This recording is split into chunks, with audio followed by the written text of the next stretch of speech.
Assalamualaikum warahmatullahi wabarakatuh. Pemirsa, ada yang mengatakan begini. Ini orang-orang di sekitar Sumansur. Sumansur itu dosanya sudah diampuni.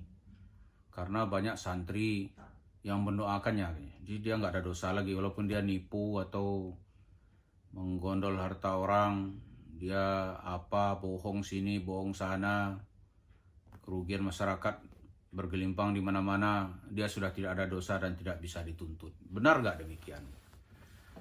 Dalam pemahaman kita, dalam Islam itu kita tidak mengenal yang pertama itu dosa warisan. Itu salah satu prinsip membedakan Islam dengan agama lain. Yang kedua, dosa seseorang tidak bisa dipikulkan kepada orang lain. Artinya, seseorang yang berdosa, ya dia harus mempertanggungjawabkannya. Nah, dosa yang bisa selesai itu kalau berhubungan dengan hablum minallah. Misalnya nih, dia lagi buru-buru ketelingsut salat zuhurnya gitu. Terus gimana? Ya minta ampun kepada Allah. Dia lagi cepat-cepat kerja ke kantor, bangun subuh terlambat gitu. Dia nggak sholat, berangkat. Nah, setelah dewasa dia merasa banyak perbuatan-perbuatan seperti itu lupa gitu. Ketika haji, dia melaksanakan haji tamattu, tapi dia tidak bayar dam. Haji, ya contoh yang seperti itu ya. Dalam puasanya nggak cukup, tapi dia nggak ganti. Nah, yang begini-begini nih, misalnya ya kalau puasa bisa kita qada. Bisa kita qada dibayar. Tapi ada tadi yang lain itu bagaimana? Yang seperti ini bisa dengan tobat meminta ampun kepada Allah. Tapi kalau berhubungan dengan harta, berhubungan hablum minan nas, harta, tindakan pidana itu nggak bisa selesai. Nggak bisa walaupun orang berdoa untuknya itu ribuan orang. Berdoa kalau bisa ratusan ribu, ya nggak bisa. Contoh nih, ada orang dari kampung dia nampak jadi orang baik. Tahu-tahu di luar dari kampungnya ternyata dia seorang perampok. Dia merampok. Terus pulang kampung lagi. Harta nanti dia bagi-bagi. Dia tampil sebagai orang baik gitu. Tapi lama-lama polisi tahu gitu, oh siapa yang merampok dulu ini. Ternyata yang merampok ini katakanlah namanya si John. Diawasi kan? Begitu diawasi ya ditangkap. Walaupun di kampungnya dia misalnya nih tiap malam Jumat itu dia suka tahlilan. Tapi perbuatan merampoknya itu nggak bisa. Hukum apapun nggak bisa. Walaupun dia berselawat, berdoa gitu, pakai sarungan tiap hari, dia tetap kena kasus hukum. Bagaimana? Masa? Terus dia membunuh misalnya nih. Dia membunuh. Terus dia katakan, saya akan minta ampun kepada Allah. Kena kisas nggak? Ya kalau pengadilan dan polisi tahu dan bisa dibuktikan dia ketangkap, ya dikisas. Kecuali nanti bisa bebas dengan syarat-syarat yang lain gitu. Jadi satu perbuatan kriminal, satu perbuatan yang berhubungan dengan hablum minan nas, itu tidak bisa diselesaikan dengan santri-santri berdoa. Ini ada orang di sekitar Sumansur mengatakan, nggak bisa, itu udah selesai karena didoakan oleh banyak santri.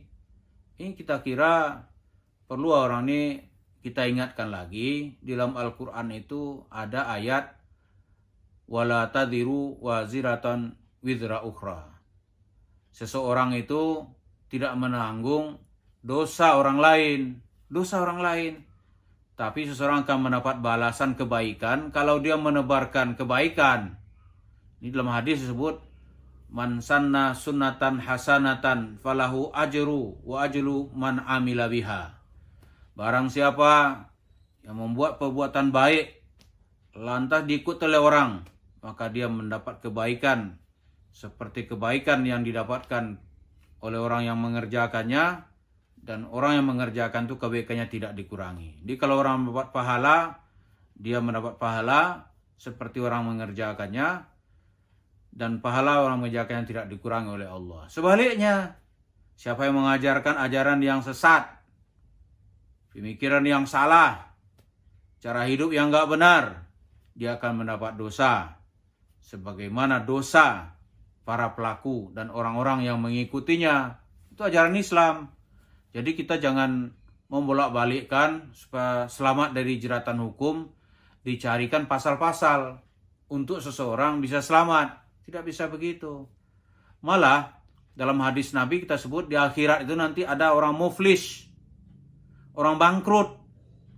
Di dunia duitnya banyak, tapi nanti di akhirat, ya, di dunia duitnya banyak, amalnya katanya banyak, mungkin dia haji berkali-kali, tapi kejahatannya, penipuannya, tingkah laku merugikan orang, dia nanti di akhirat bayar itu, datang ke orangnya bayar, datang ke sini bayar, datang ini bayar, sampai nanti pahalanya sudah nggak ada lagi.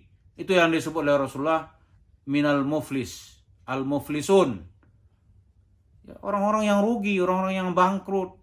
Jadi kita cerita-cerita ini, ada perbuatan hidup di dunia yang merugikan orang, jangan ditutupi. Supaya masalahnya bisa diselesaikan gitu.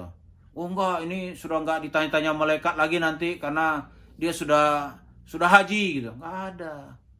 Tindakan penipuan itu walaupun didoakan oleh santri, walaupun dia sholat 5 kali sehari semalam berjamaah di masjid, lantas ditambah tahajud, ditambah duha, tapi kalau seseorang itu menipu orang, merugikan orang, itu nanti tetap akan dipertanggungjawabkan.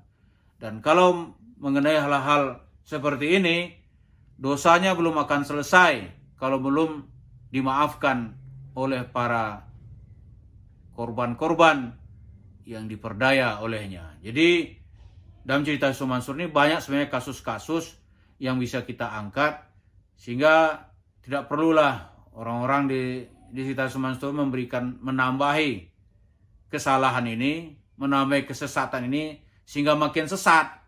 Nanti semua tanggung jawab oleh di hadapan Allah. Terima kasih. Assalamualaikum warahmatullahi wabarakatuh.